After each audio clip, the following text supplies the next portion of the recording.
জমিয়ত উলামায়ে হিন্দ, যেহেতু জমিয়ত উলামায়ে হিন্দ বৰ্তমান চৰ্চাৰ বিষয় অসমত, আহক আমি সকলোৱে জমিয়ত উলামায়ে হিন্দৰ সামাজিক, অৰ্থনৈতিক, ৰাজনৈতিক আৰু শৈক্ষিক ক্ষেত্ৰৰ কি কন্ট্ৰিবিউশন ভাৰতবৰ্ষলৈ আমি জানিব লাগে।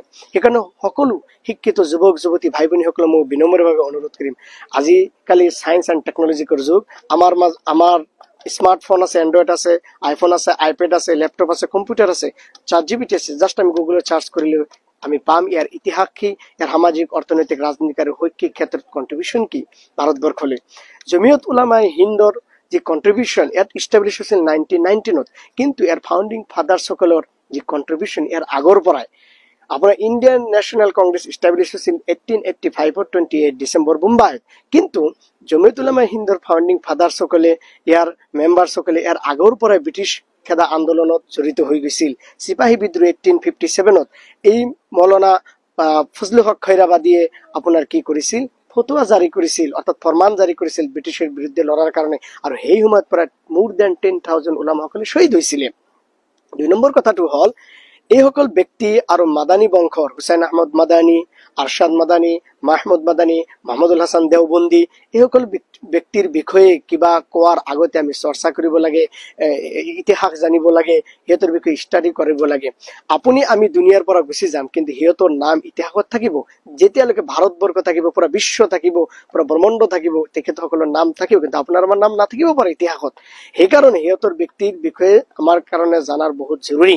আপোনাৰ এইসকল ব্যক্তিয়ে খিলাফত মুভমেন্ট, আপোনাৰ non cooperation movement, civil disobedience movement, quit India মুভমেন্টৰ লগত মহাত্মা গান্ধী, নেহৰু, মৌলানা আবুল কালাম আজাদ, আশফাকুল্লাহ খান সকলোৰ লগত মিলি জুলি দেশখন কি কৰিছে, স্বাধীন কৰিছে ব্ৰিটিছৰ পৰা। সেই স্বাধীনতাৰ পিছতেও সিহঁতৰ যি কন্ট্ৰিবিউশন সামাজিক, অৰ্থনৈতিক আৰু ৰাজনৈতিক ক্ষেত্ৰত ভাৰতবৰ্ষখন আগুৱাই লৈ যাবলৈ, বিশ্বৰ দৰবাৰত লৈ যাবলৈ সিহঁতৰ কন্ট্ৰিবিউশন লিখিত ল'বলগীয়া।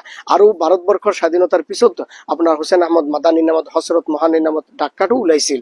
আপোনাৰ যদি চান যে কনষ্টিটিউণ্ট এছেম্বলিৰ মেম্বাৰ আছিল হজৰত মোহানী, হজৰত মোহানীয়ে নাৰা দিছিল ইনকালাব জিন্দাবাদ, যিটো আজিকালি MLA, MP বা চিফ মিনিষ্টাৰ, প্ৰাইম মিনিষ্টাৰ হোৱাৰ পিছত আমি জিন্দাবাদ দি থাকো নহয় জানো, ইনকালাব জিন্দাবাদ কোনে দিছিল, হজৰত মোহানী চাহে দিছিল।